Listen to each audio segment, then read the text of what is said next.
We begin in the United States after President Donald Trump declared a national emergency at the southern border on Monday. Authorities have now shut down the entry from Mexico. The CB1 app, which was introduced by former President Joe Biden and allowed asylum seekers to take appointments for entering the United States, has also been shut down. Migrants who already had appointments and were waiting for their interview have been left stranded in Mexico.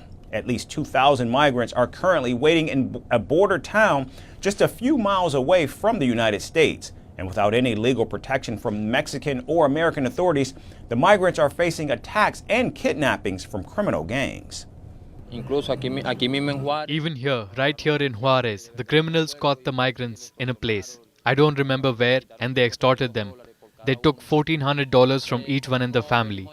So as we have limited resources, it is an amount. They asked for a lot. So some have been injured, others did not make it. Others have disappeared, and others have had the opportunity and the privilege to be able to hand the money. That is, they have been victims of extortion and kidnapping. Meanwhile, Border Patrol officials in Texas have increased their vigilance after the executive order was in fact signed. They also placed a new set of buoys on the American side of the Rio Grande River to prevent any illegal crossings. Meanwhile, Mexico prepares to receive mass deportations under the Trump administration as President Claudia Sheinbaum calls for international support. Esto no tiene nada que ver con tercer país seguro y todo esto, sino es una declaración. This has nothing to do with safe third country and all of that, but this is a declaration by the U.S. government. What do we do about it?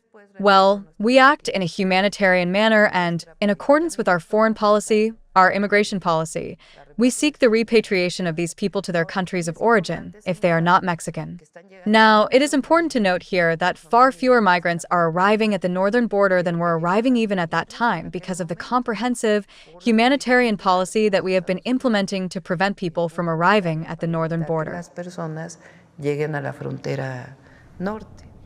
Now, President Trump has repeatedly promised to deport illegal migrants back to their home countries, which has soured relations between Washington and the host countries of the migrants.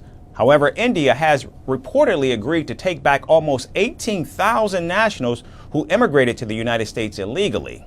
Now, this comes after Secretary of State Marco Rubio met his Indian counterpart Jaishankar in Washington, making it the secretary's first high-level bilateral after taking office. The meeting also underscores the importance of the U.S.-India relationship. India Prime Minister Narendra Modi is known to have close ties with President Trump, often calling each other friends. And the latest move to repatriate illegal Indian migrants could be New Delhi's signal of wanting to forge a deeper relationship with the Trump administration. From breaking news to the day's biggest controversies, shedding light on the world's top headlines. Detailed analysis on the stories that matter the most to you. Catch it all on Spotlight at 6 p.m. India time and 12:30 GMT, only on Firstpost.